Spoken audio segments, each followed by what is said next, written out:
વડીલો દંતાળ કોને કહેવાય? દંતાળની ખબર છે કે કોઈને નહીં? તો એકલા રોટલા જ ઉલાળો. હા, એટલે ન ખબર હોય, કારણ કે હવે હું બીજી વાર આવીશ ત્યારે લાકડાનો એક નાનો એવો બનાવી અને નમૂનો લેતો આવીશ. નહીતર મને એવું લાગે છે કે ધીરે ધીરે આ વાતો બધી વહી જાય. આ વાતો એ માટે કરું છું કે દંતાળ અમુક વડીલોને ખબર છે, એને ઉત્સાહ કર્યા છે. કાંઈ હું પરીક્ષા કરવા નથી આવ્યો કોને ખબર છે ને કોને નથી ખબર, એવું કંઈ જાણો, પણ જાણ કરવા આવ્યો કે દંતાળ એક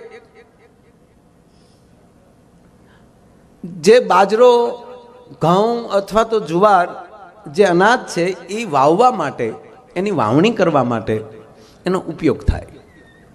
દંતાળ હોય તો જ વાવણી થાય. એ દંતાળની અંદર 3 અથવા 5 જે લાકડાના હોય, અત્યારે લોખંડના બનાવે છે, પણ એ નકોર લાકડાના હોય છે અને એની ઉપર હોલ પાડેલો હોય. હોલ ઉપર અત્યારે સાદી ભાષામાં આપણે જાણે ખબર પડે તો કહીએ કે પાઇપ લગાડેલી હોય, એને દાંડવું કહે. એની માથે ઓળણી લગાડેલી હોય અને એક જ હાથમાં મુઠ્ઠીમાં દાણા પડે એટલે ઓટોમેટિક 5માં એક હરખાવ્યા જાય.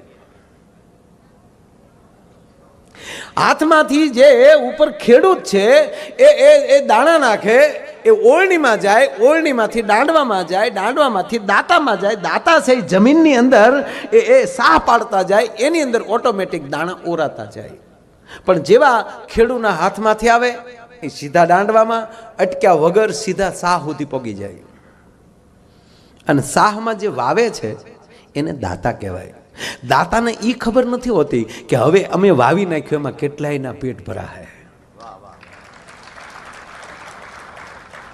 એમ અહીંયા બેઠેલા મારા દાતાઓ, ભગવાન નરનારાયણ ભગવાન એને જેટલું આપે છે એ ઓળણીમાંથી હોહરવું, એમ કહેવાય કે જગતની અંદર આવું વાવતા જાય છે એટલે એને દાતા કહેવાય છે. હે, એને પોતાને ખબર નથી કે હું દાન આપું છું, શું કામ આપું છું. અને આવી રીતે જે વાવણી કરતા જાય છે એ દાતાઓને જગત હાચવતું બહુ હોય. જગત હાચવે એટલું નહીં, મારા બાપ એના પરિવારની જવાબદારી એનો સદગુરુ અને એના પરિવારની જવાબદારી ભગવાન લઈ લેતો હોય કે તું આવી રીતે આપે છો, આજ પછીની જવાબદારી મારી છે, હું તને આપીશ. અને દાતા કોઈ દી દુબળો ન થાય. હા, જે બીજાને આપે ને એને ભગવાન આપે, એ નિયમ છે. તમે તમે તમે જેટલા ખાલી થાવ ને એટલું અંદર ભરાય. જેટલી ટાંકી તમારી પાણીની ખાલી થાય એટલું જ પાછું પાણી તમે ભરી શકો તો જ ભરાય, નહીતર કાંઈ પછી એમણે પડી જ રહેવા જોઈએ. નહીં, ખાલી કરવી જ નથી, પૂરા પડે અંદર, એ પાણી વાસ મારી જાય. એમ ઘણાના રૂપિયા વાસ મારી ગયા હતા ભાઈ. એ બધી વાસ મોદીએ કાઢી નાખી. હાવ હાથાળા.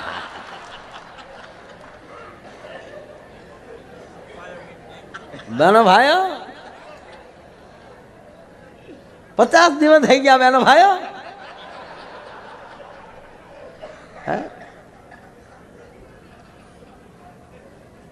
દરેક વસ્તુની આયુષ હોય છે. મોદી હજી કઈક સારું કરશો. મને તો વ્યામ પડે ગાંધી બાપુને કાઢી નાખવાના. આવી નોટ આવી છે ને એવા ગાંધી બાપુ નહીં રાખે. કારણ કે હું કામ ખબર, એ કે ખોટા રાષ્ટ્રપિતાને જેન તે ધંધામાં સડાવવા એમ. કારણ કે આપણો રાષ્ટ્રપિતા છે, એ ગમે ધંધામાં ન જવો જોઈએ. આ નોટ દાનમાં જ આવી જોવે. આ નોટ છે કારણ કે આની ઉપર સાપ છે રાષ્ટ્રપિતાની, તો એ કોઈક ગરીબના આહું લૂસવા જોવે. આ નોટથી કોઈકને આહુડા પડવા ન જોવે. એટલે આવો વિચાર કરીને મને એવું લાગે છે કે એ નોટમાં ગાંધી બાપુ નહીં રાખે.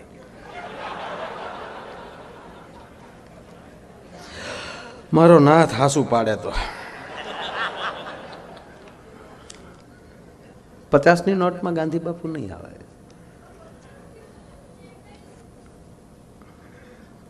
નોટમાં કરંટ તો છે હો. પગને તળિયે નોટ કહી ને તો તાળવા મળે ત્યાં ભાઈ ભાઈ અને અમારે માનભાઈ ગઢવી તો એમ કહેતા હુકાઈ ગયેલા વડલાના થળિયામાં 50,000નું બંડલ દાટ્યા એટલે હવારમાં વડવાયું ફૂટે. બોલો. પણ ઈ સંપત્તિ સદમાર્ગે વપરાય. કાળું નાણું કોને કહેવાતું હશે મને ખબર નથી, પણ જેની પાસે કાળું નાણું હોય એ કોઈ દી દાતા ન બની શકે. કારણ કે દાન દેવું એ 1 નંબરનો ધંધો છે. તો એની અંદર 1 નંબરનો માણા હોય ને એ જ દાન દેતો હોય છે. રાય કાંકલાનું કામ નથી ભલા માણા એની અંદર. કારણ કે આ સંપત્તિ આ જેવી તેવી વસ્તુ નથી. આ જેમ તેમ કાળું નાણાં ઘિરેલી નીકળ્યા. સાહેબ 5 તારીખે ઘણા પતિદેવે વેકેશન ખુલ્યા એટલે એની પત્નીઓને કીધું હતું કે છોકરાની ફીમાં ઘટે છે, 5,000 પીડ્યા ઘરમાં. અમારી પાસે ક્યાંથી હોય? ઈ બાયુએ 9 તારીખે 50,000 કાઢ્યા તારા ડોહા. અમુકની ઘીરે તો અબોલા છે દીગુબા. હો સ્વામીજી, અમુકની ઘીરે તો અબોલા છે. કારણ કે ઓલે એમ કીધું મારા હમ કાંઈ નથી, તમારા હમ મારી ઘીરે કાંઈ, મારી પાસે કાંઈ નથી પીડ્યું. અને એણે 9 તારીખે કાઢ્યા ને પછી પતિઓએ કીધું કે મારા હમ ખાધા તે આ નોટો હાટું. આવું બન્યું. 2-3 જગ્યાએ સમાધાનમાં મારે જવું પડ્યું.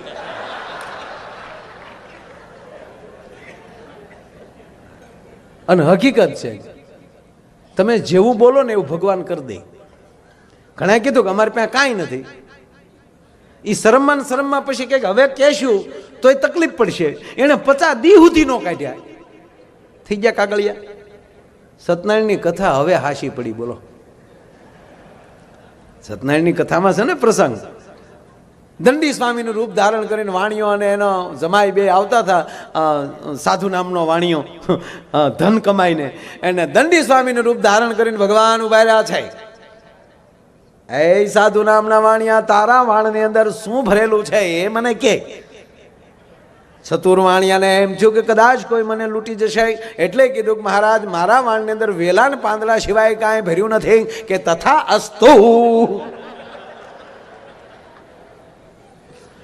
અને વાણ દરિયામાં તરવા મળ્યું. જોવે છે તો ઝવેરાત હતી, વેલા ને પાંદડા થઈ ગયા. એમ ઘણી બહેનોએ કીધું હતું કે અમારી પાસે કાગળિયા સિવાય કાંઈ નથી. એ 50 દી પછી કાયદેસર કાગળિયા થઈ ગયા. તથા અસ્તુ.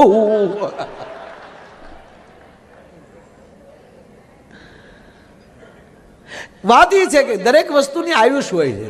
હમણાં તું કાયમ આ વાત કરું સ્વામીજી કે અને જે વસ્તુ જેમાંથી બને એકવાર એ વસ્તુ એને બની જવું પડે. આ દેહ છે એ પંચભૂતનું ખોળિયું છે, માટીમાંથી બન્યું છે.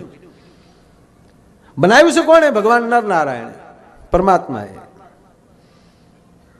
એમાં કોઈને માયાભાઈ બનાવ્યા છે, કોઈને મુકેશ બનાવ્યો છે, કોઈને હોની નોટ બનાવી, કોઈને 500ની નોટ બનાવી, કોઈને 1000ની નોટ બનાવી. એટલે મને ખંજવાળ આવી એટલે કહું છું કે હું હાવ 1000ની નોટ નથી.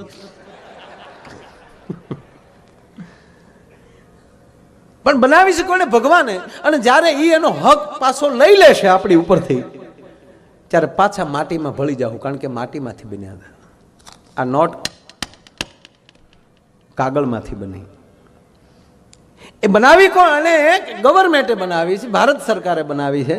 એની અંદર ચોખ્ખું લખ્યું છે ગવર્નરે કે હું આને 100 રૂપિયા ભારત સરકાર, ભારત દેશને 100 રૂપિયા દેવાની પ્રતિજ્ઞા લઉં છું. એઠે ગવર્નરની સહી. એકમાં લખ્યું કે હું 500ની નોટ અદા કરું છું, એકમાં એમ લખ્યું કે હું 1000ની નોટ અદા કરું છું. એ જેણે લખ્યું હતું એણે પાછો હક લઈ લીધો. એટલે એ 500 ને 1000 હતા એ પાછા શું થઈ ગયા? કાગળ. પણ મને કહેવાય ગયો કે જે નોટું બંધ થઈ ગઈ એમાં હું જે નોટું ઘસાઈ ગયેલી કડકસલી વાળી હાવ જૂની થઈ ગયેલી જોઉં ને એ નોટુને ધન્યવાદ આપું છું ને. નોટું તે આનંદમાં છે. શું કામ? કારણ કે કયક જગ્યાએ એમ કહેવાય કે ક્યાંક અન્ન ક્ષેત્રમાં, ક્યાંક મંદિરોમાં એ વપરાતી જૂની થઈ ગઈ. ઉપાધિ તો ઓલી કડકડક્યું ને છે હાવ. હજી ગયા વર્ષે જ બન્યું છું.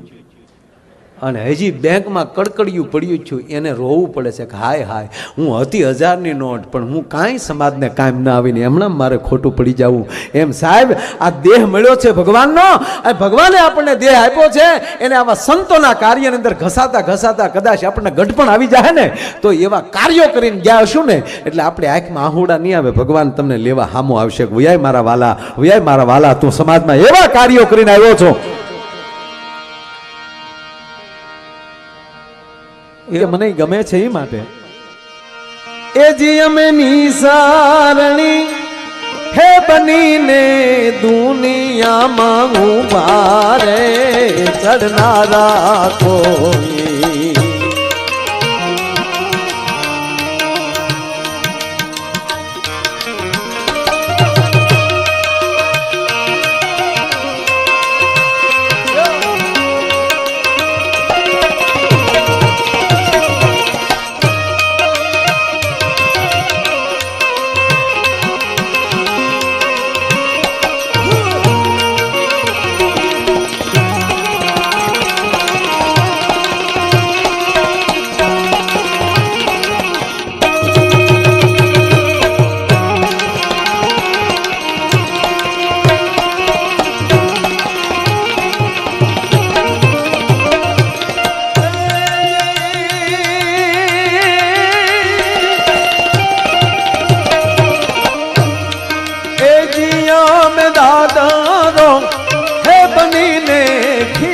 खूब खाधा रे तपशाना फलो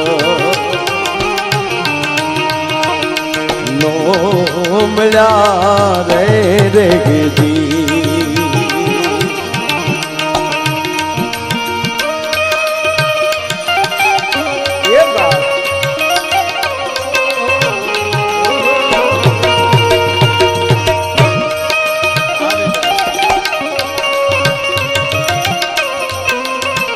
સાથે સાથે ટૂંકો પરિચય આપી દઉં.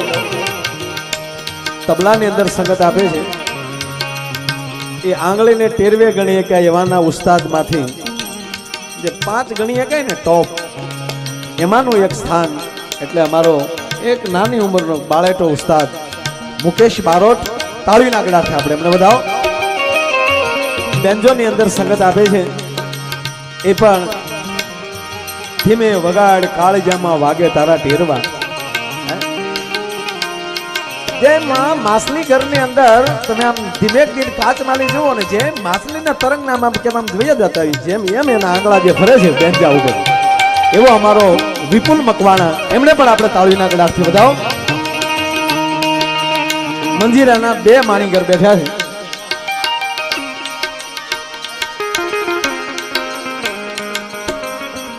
પાહેર પિત્તળના મંજીરાને વગાડે છે ને હવાસેર હોનાના કરીને દેખાડી દે.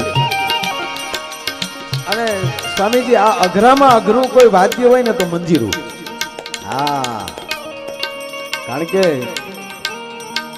સટકી હોય તો કાં ટકામાં આવે ને કાં આંગળી તોડી નાખે.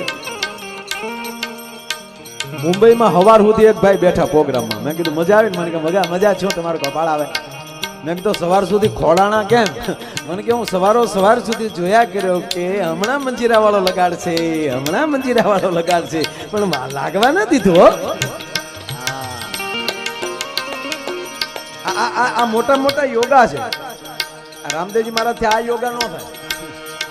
ભલે એનાથી આમ પેટ ફરે, આમ એ તો મને મારું ફરે, એ તો મને આવડે, પણ આવે એટલે મંજીરા વગાડવા. બાબાને કહું એક દે આવો મંજીરા વગાડવા, અમારા કુટુંબ ના છે. આવે મંજીરા વગાડવા.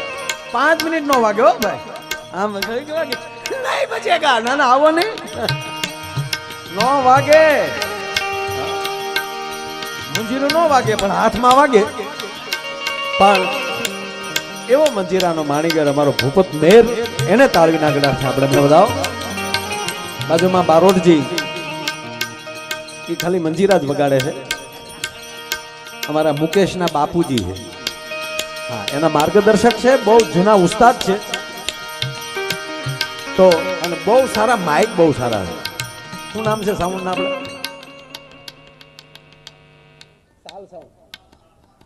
તાલ સાઉન્ડ પૂર્વ પટેલ, અમારે એને તાળીઓથી વધાવો.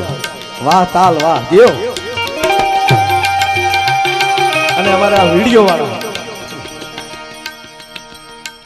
વિડીયો પિયુષ પટેલ, વાહ પિયુષ પટેલ ને આખી ટીમને તાળીના ગળાથી બધાઓ. હા એ પણ કેમેરા હકારવો એ એક કલા છે. અમારા દિગુભા છે ને સુડાસમાં, મને કે માયાભાઈ મારે સામેલી જ વિડીયો લેવો પડે, નકર જે સાઈડ કેમેરો લઈ જાય એટલી મૂછું જ આવે, એટલે એને પરફેક્ટ સામું જ રાખવું પડે. હા